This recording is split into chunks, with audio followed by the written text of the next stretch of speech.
Apabila di tanah yang diberikan Tuhan Allahmu kepadamu untuk menjadi milikmu, terdapat seorang yang mati terbunuh di padang, dengan tidak diketahui siapa yang membunuhnya, maka haruslah para tua-tuamu dan para hakimu keluar mengukur jarak ke kota-kota yang di sekeliling orang yang terbunuh itu. Kota yang ternyata paling dekat dengan tempat orang yang terbunuh itu.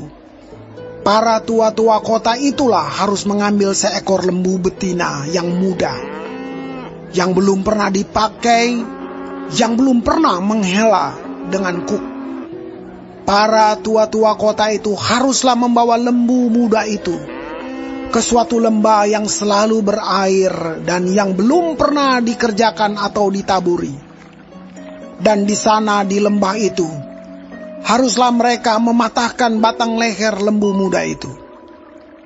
Imam-imam Bani Lewi haruslah tampil ke depan, sebab merekalah yang dipilih Tuhan Allahmu untuk melayani Dia dan untuk memberi berkat demi nama Tuhan. Menurut putusan merekalah, setiap perkara dan setiap hal luka melukai harus diselesaikan. Dan semua tua-tua dari kota yang paling dekat dengan tempat orang yang terbunuh itu haruslah membasuh tangannya di atas lembu muda yang batang lehernya dipatahkan di lembah itu. Dan mereka harus memberi pernyataan dengan mengatakan, tangan kami tidak mencurahkan darah ini, dan mata kami tidak melihatnya.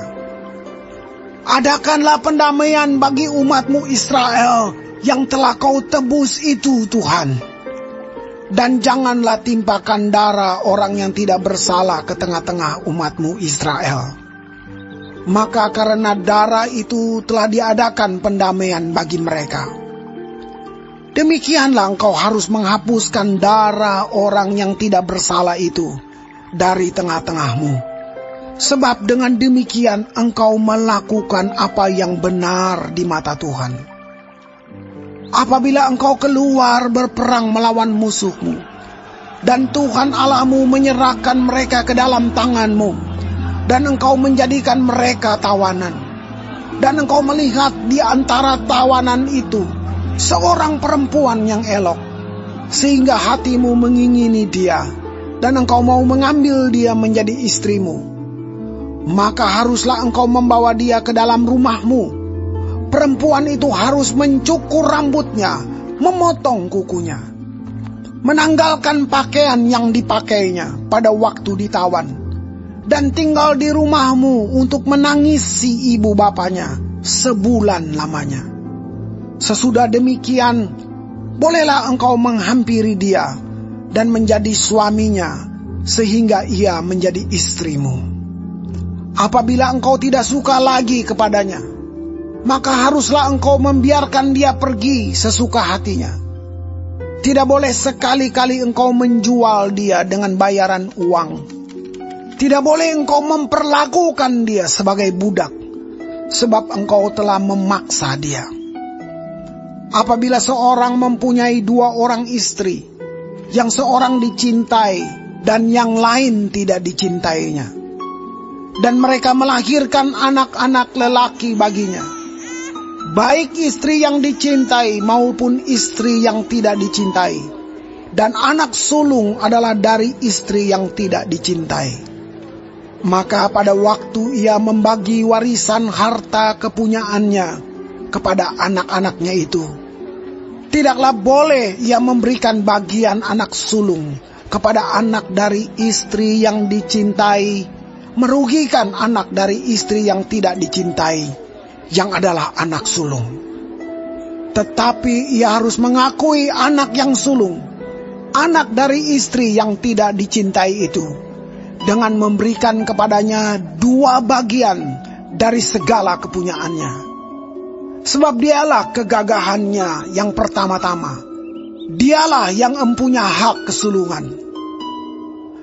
Apabila seseorang mempunyai anak laki-laki yang degil dan membangkang, yang tidak mau mendengarkan perkataan ayahnya dan ibunya, dan walaupun mereka menghajar dia, tidak juga ia mendengarkan mereka. Maka haruslah ayahnya dan ibunya memegang dia dan membawa dia keluar kepada para tua-tua kotanya di pintu gerbang tempat kediamannya. Dan harus berkata kepada para tua-tua kotanya, "Anak kami ini degil dan membangkang.